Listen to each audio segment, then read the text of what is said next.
안녕하세요. 지극히 사적인 책 읽기의 독서입니다. 안녕하세요. 독서하는 자 똑자입니다. 네, 저희는 위험한 일본 책 계속 읽고 있습니다. 오늘은 2장 메이지 일본을 강하게 만든 힘, 3장 임기응변과 면종 복배의 나라 한국, 그러니까 일본과 한국에 대해서 중점적으로 분석한 부분을 읽어보겠습니다. 먼저 2장 메이지 일본을 강하게 만든 힘입니다. 그 박훈 저자께서 우리가 알고 있는 일본과 한국사에 대해서 좀 다르게 알고 있는 부분에 대해서 좀 중점적으로 이야기를 해주고 계시는데요. 먼저 일본사 감상법 1번입니다. 여기에서는 우리가 알고 있는 도쿠가와 막부라고 하죠. 도쿠가와 이에야스 관련된 이야기가 나오는데요. 이제 1603년에 에도에 설립한 도쿠가와 막부가 안정적인 일본의 그 문화를 구사하게 됩니다. 그래서 17세기 일본은 획기적인 경제 성장을 하게 되는데요.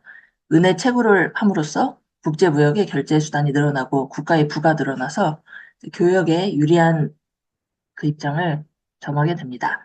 또한 농업의 기술이 눈부시게 발전해서 인구가 증가합니다. 그래서 여기 17세기 초 독고가 막부가 막 시작했을 때는 1200만 명이던 인구가 100년이 지난 18세기 초에는 3000만 명이 되었다고 합니다. 그리고 에도 그 수도의 인구는 100만 명이었고 이때 이제 한국의 한양의 인구는 30만 명, 그리고 유럽의 대도시를 비교했을 때도 일본의 인구가 엄청 많았다고 이야기하고 있습니다. 그래서 세계 최고 수준에 달했던 도시 인구를 기반으로 일본은 세련된 도시 문화가 성장되었고 초대형 도시가 발달했습니다. 그래서 여기 뭐 교토나 오사카도 꽤 많은 인구를 가지고 있었고 풍족한 자급자족 체계였기 때문에 200년 후에 서양에서 개방 압력이 왔을 때에도 일본이, 그러니까 우리가 알고 있는 잘못된 상식은, 일본이 원래 가난하고 한국이 이제 더 문화적으로 발전했었는데 개항을 먼저 했기 때문에 서양 문명을 빨리 받아들여서 더 뭐 발전했었다가 아니고 17세기부터 이미 도시와 인구, 문화 등에서 기초 체력이 마련되어 있었고 그 사무라이가 단순히 싸우는 것에서 벗어나서 이때 안정적인 시기에 그 학문에 대해서 파고들었고 교육에 투자를 많이 했기 때문에 기초 체력이 충분히 있었다라고 이야기하고 있습니다. 그리고 일본사 감상법 2번입니다. 여기에서는 일본이 인구가 이제 현재 1억 3천만 명인데 유럽에 있다고 하면 러시아와 함께 인구의 면에 있어서 톱에 해당하고 면적도 우리나라 인구의 두 배, 우리나라 면적의 2배 정도로 빅5에 들어갈 규모라고 합니다. 그래서 여기에 일본의 해양 세력 관련된 이야기가 나오는데요. 먼저 해양 세력이라고 하면 해군력이 강해서 제해권을 장악할 수 있어야 하고, 두 번째는 북부가 해상 무역에 크게 의존해야 하는데, 일본은 이 당시에는 농업 국가고 해군이 강하지 않았다고 합니다. 여기에 우리가 좀 잘못 생각하고 있는 부분을 이야기해 주는데요. 일본 같은 경우에 해외 원정 역사는 7세기 금강 앞에서 나당 연합군과 싸운 것과 임진왜란이 전부여서 2000년간 딱 2번이었다고 합니다. 그 외에는 이제 육군이 훨씬 강한 나라였고 해군 자체가 발전하는 거를 좀 나라에서도 제한하고 있었기 때문에 해군에 대한 영향력은 굉장히 낮은 상태였는데 1850년대에 에도 만에 미국의 페리 제독이 증기선을 가지고 온 것을 보고 일반인들이 경악했다고 합니다. 그래서 이걸 보고 아, 해양 국가가 되는 것이 살 길이고 해양 세력이 되기 위한 노력으로 이제 가스 가이슈라는 인물과 그 제자 사카모토 료마가 해군 창설과 해외 무역 개시를 주장합니다. 그래서 일본이 그때부터 이제 해양 국가가 되기 위해서 해군을 좀 양성하기 시작했고요. 그래서 여기 일본사 감상법 2에서 나오는 부분은 19세기 이후에 일본이 해군 창설과 해외 무역 개시 노력으로 해양 국가 일본이 시작되었고 이제 한반도는 러시아와 중국 있는 대륙 세력과 뭐 미국과 일본 그리고 한국에 있는 해양 세력이 각축장이 되어서 어, 한국 전쟁이 일어났고 그래서 한반도의 그 입지적인 정세가 그렇게 흘러가고 있다고 이야기하고 있습니다. 여기에서 이제 현재 우리나라도 대한민국도 해군이 있고 그 군사적으로도 되게 큰 나라이잖아요. 그래서 이제 이런 경제적, 역사적인 배경이 대한민국이 해군 세력이 되고 이제 앞으로 이런 대륙 세력과 해양 세력이 각축장이 된 입장에서 이제 갈등에 대한 대처가 중요하다고 이야기하고 있습니다. 일본이 서양 문명을 빨리 받아들여서 발전한 것이 아니고 그 이전부터 기본 체력이 준비되어 있었다는 부분을 알 수 있었습니다. 그 다음에 이제 메이지 일본을 강하게 만든 힘 부분에서 얘기하는 것은 메이지 유신과 586의 유신입니다. 메이지 유신을 이름을 많이 들었었는데 정확하게 제가 잘 이해하고 있진 않았는데 이 부분을 읽으면서 더 이해가 좀 깊어진 것 같습니다. 이게 1868년에 교토 궁궐에서 벌어진 쿠데타로 270년간 집권했던 도쿠가와 막부가 무너지고 새로운 유신 정부가 등장합니다. 이게 이제 메이지 유신 정부이고요. 부국 강병과 문화 개화를 추진했습니다. 여기서 좀 재미있었던 게 일본은 역성혁명이라고 하는 왕조 교체가 한 번도 없는 나라라고 하는데요. 우리나라 같은 경우는 뭐 고려에서 이성계가 조선을 건국해서 조선이 되었는데 이렇게 이제 지배 세력의 성씨가 바뀌고 사람이 바뀌었는데요. 일본은 천황가가 왕을 계속하고 있습니다. 그래서 여기 독구가와 막부 자체도 천황을 본인들이 이제 보호하고 이제 가지고 있었기 때문에 정권에 대한 네, 저기가 되어 있었고 그런데 이제 교토 궁궐에서 쿠데타로 천황을 빼앗겼기 때문에 이제 도쿠가와 막부 자체가 그 명분이 좀 사라져서 이제 역적이 되었던 거였고요. 메이지 유신은 이제 체제 내 개혁이고 이 체제 내 개혁이라는 거는 완전 사람이 바뀐 게 아니고 기성 체제의 일부였던 그 변혁의 주체들이 자기 부정과 자기 혁신으로 이룬 유신 정부라고 하고요. 그래서 사무라이 신분과 번을 일거에 철폐했습니다. 그러면 이제 자기 자신에 대한 부정일 수도 있고 한데 그걸 통해서 이제 메이지 유신이 큰 변화를 가지고 왔고 부국강병과 문화 개화를 추진했기 때문에 이제 일본이 경제적으로 이제 크게 성장할 수 있었다는 이야기입니다. 그래서 여기 이제 586 유신이 나오는데요. 이제 우리나라도 1987년 이후에 이런 게 많이 있었는데 한국 현대사는 혁명이라기보다는 유신에 가깝고 아래에 기댄 질서 있는 변혁이었다고 합니다. 이게 이제 시민들과 학생들이 먼저 시작한 운동이었기 때문에 그렇고 현재 586 세대는 자기 혁신과 자기 연마가 필요하다. 그 1987년에 있었던 그 명분, 그 아래에 기댄 질서 있는 변혁 이후에 이제 본인들도 좀 바뀌어야 된다는 얘기가 인상적이었고요. 그래서 이 부분을 읽으면서 아, 일본의 천황가는 계속 같은 가문에서 하고 있었고 막부는 천황을 이제 함께 하는 게 명분이었고 하는 부분을 좀 알 수 있었고 혁신이란 무엇인지 그리고 변화는 어떻게 해야 되는지에 대해서 좀 생각하게 된 부분이었습니다. 그 다음은 메이지 일본의 상공 비결인데요. 여기 이제 1868년에 궁정 쿠데타로 독구가와 막부가 천황을 빼앗기고 한순간에 조정의 역적이 되었습니다. 그래서 이제 에도로 도망을 가고요.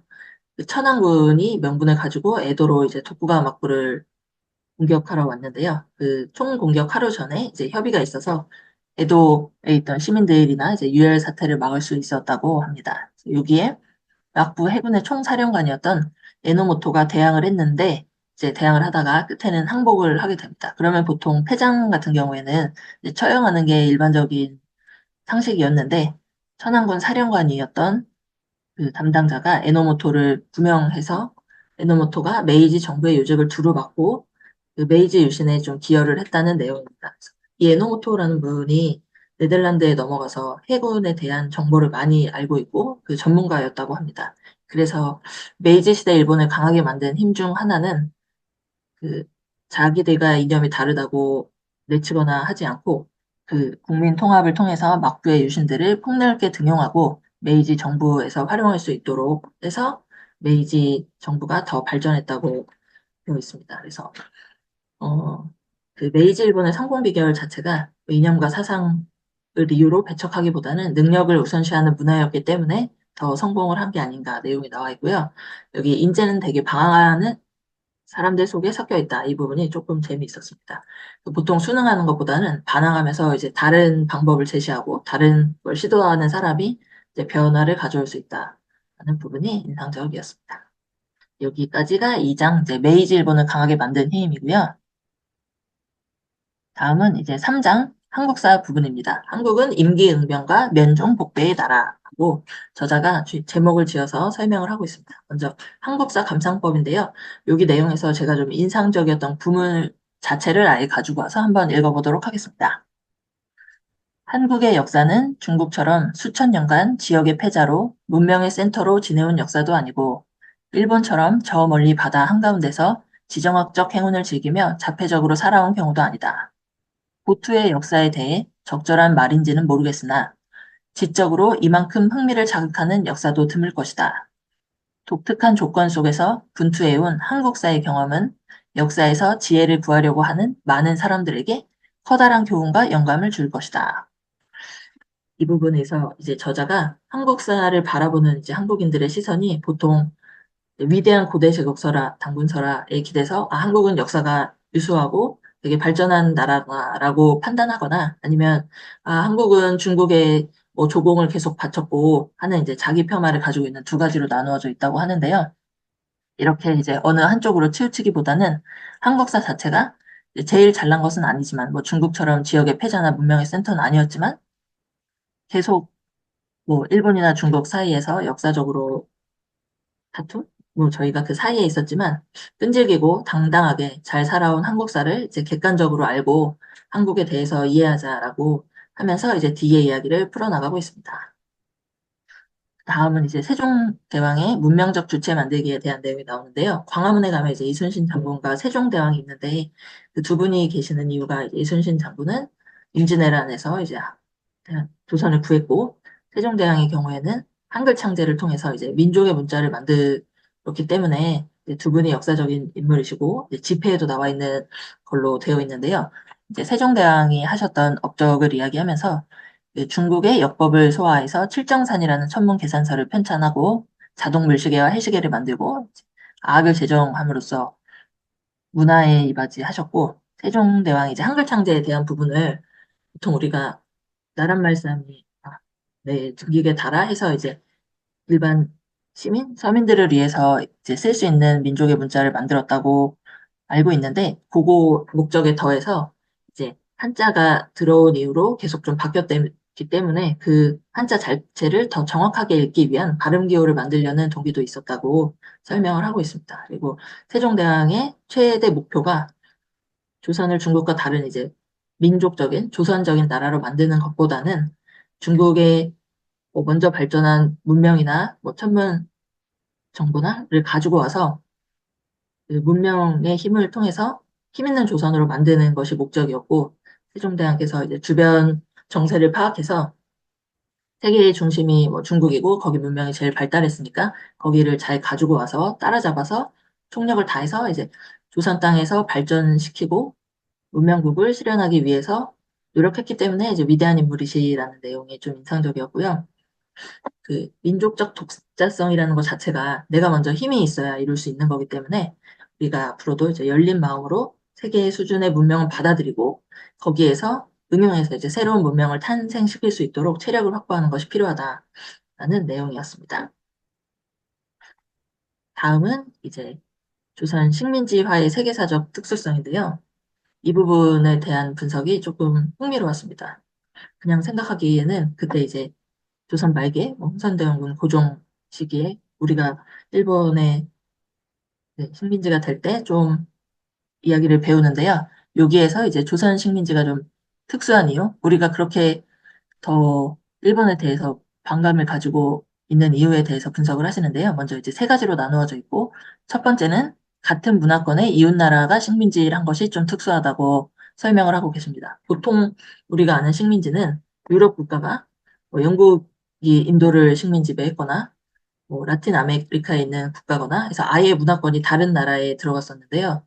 우리 같은 경우는 이웃 나라였고 뭐 중국, 일본, 한국이 문화를 좀 공유하고 있는 상태에서 식민지화가 됐기 때문에 우리나라가 더 좀 특수한 경우이고 일반적인 역사를 봤을 때 중국의 중심인 질서에서 이제 조선은 우등생이었고 일본은 약간 변방에 있었기 때문에 문화적 국제적으로도 이제 조선이 더 발전했던 시기가 더 길었는데 이제 식민지화가 됐기 때문에 이게 좀 특수한 경우였고 그 우리가 식민지가 된 시기가 조금 다른 나라보다 늦었다고 합니다. 그래서 1880년대 이후에 민족주의가 좀 형성되어 있었는데 30년 동안 민족주의가 형성된 상태에서 식민지화가 되었기 때문에 이게 특수한 상황이었고 비교사적으로 봤을 때 이제 다른 나라의 식민지 기간과 봤을 때 35년은 좀 짧은 편에 속하고 일본이 그 짧은 기간 동안에 동아 정책과 차별 정책 사이를 우왕좌왕했기 때문에 이게 좀 특수한 상황이고 그래서 조선이 특수한 경우라고 설명을 하고 있습니다. 그래서